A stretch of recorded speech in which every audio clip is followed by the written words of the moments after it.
السلام علیکم ورحمۃ اللہ وبرکاتہ۔ الحمدللہ والصلاة والسلام علی رسول اللہ وعلی آلہ واصحابہ وسلم تسلیما کثیرا کثیرا۔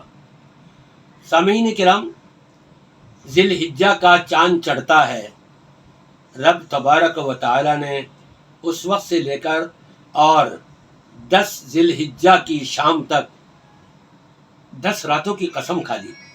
10 راتوں کی رب تبارک و تعالی نے قسم کھائی، اس کی کوئی اہمیت ہے؟ تو ہم ان 10 راتوں میں، ان 10 دنوں میں، ان 10 تاریخوں میں کم از کم یہ 10 کام تو ہم کر جائیں۔ اور وہ کیا ہے؟ آپ نے چاند دیکھا ذی الحجہ کا، دعا پڑھ لی، اللہم اہلہ علینا بالامن والایمان والسلامت والاسلام ربی وربک اللہ ہلال خیر ورشد ہلال خیر ورشد ہلال خیر ورشد۔ لیکن ابھی تو چونکہ چاند ہو چکا ہے، آپ پہلے پڑھنا چاہیے تھا، لیکن آئندہ کے لیے خیال رکھیں۔ پھر اسی طرح سے ان 10 راتوں میں، ان 10 دنوں میں کم از کم یہ 10 کام تو آپ کے ہو جانے چاہیے۔ پہلے نمبر پر آپ کو بتا دیا چاند دیکھنے کی دعا، دوسرے نمبر پر چاند ہوتے کے ساتھ ہی تکبیرات، تحلیلات، تحمیدات میں مشغول ہو جائیے۔ اللہ اکبر، اللہ اکبر، اللہ اکبر، لا الہ الا اللہ واللہ اکبر، اللہ اکبر وللہ الحمد، اللہ اکبر کبیرہ والحمد للہ کثیرہ وسبحان اللہ بکرۃ واصیلا۔ رب تبارک و تعالی کی تکبیروں کے کلمات، اس کی تحلیلات کے کلمات، لا الہ الا اللہ، لا الہ الا اللہ، لا الہ الا اللہ، کثرت سے پڑھیے ان خاص 10 دنوں 10 راتوں کے اندر۔ اور سبحان اللہ، سبحان اللہ، الحمدللہ، الحمدللہ، یہ تحمیدات کے کلمات ہو جائیں گے۔ تیسرے نمبر پر نفلی روزے کثرت سے رکھیں، یہ بڑا اجر و ثواب ہے۔ یہ وہ دن اور راتیں ہیں کہ ان دنوں میں کوئی بھی نیک عمل کیا جائے اور یہی نیک عمل عام دنوں میں کیا جائے، اس کا اتنا ثواب نہیں عام دنوں میں کیا جانے والے کا، جتنا ان 10 راتوں اور 10 دنوں کے اندر نیک عمل کیا جا رہا ہو۔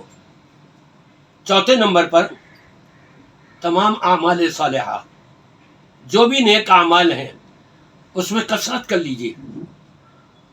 پہلے جیسے نہ رہیے، بلکہ قرآن پاک کی تلاوت کرتے ہیں کثرت سے کیجیے، صدقات و خیرات نکالتے ہیں کثرت سے کیجیے، درود شریف پڑھتے ہیں کثرت سے کیجیے، نفلی نمازیں کثرت سے پڑھیں، روزے رکھیں۔ اور نمبر 5 بالخصوص 9 ذی الحجہ کا عرفہ کا روزہ ضرور رکھیں۔ 2 سال کے گناہ صغیرہ اللہ تبارک و تعالی انشاءاللہ ضرور معاف کر دے گا۔ نمبر 6 خوب دل کھول کر صدقات و خیرات نکالیں۔ جو صدقہ خیرات آپ نے عام دنوں میں کیا ہے اس کا اتنا اجر نہیں، وہ رب کو اتنے محبوب نہیں جتنا یہی عمل ان دنوں کے اندر، ان 10 راتوں اور 10 دنوں کے اندر کیے جانے پر رب تبارک و تعالی کی طرف سے اجر و ثواب ملتا ہے۔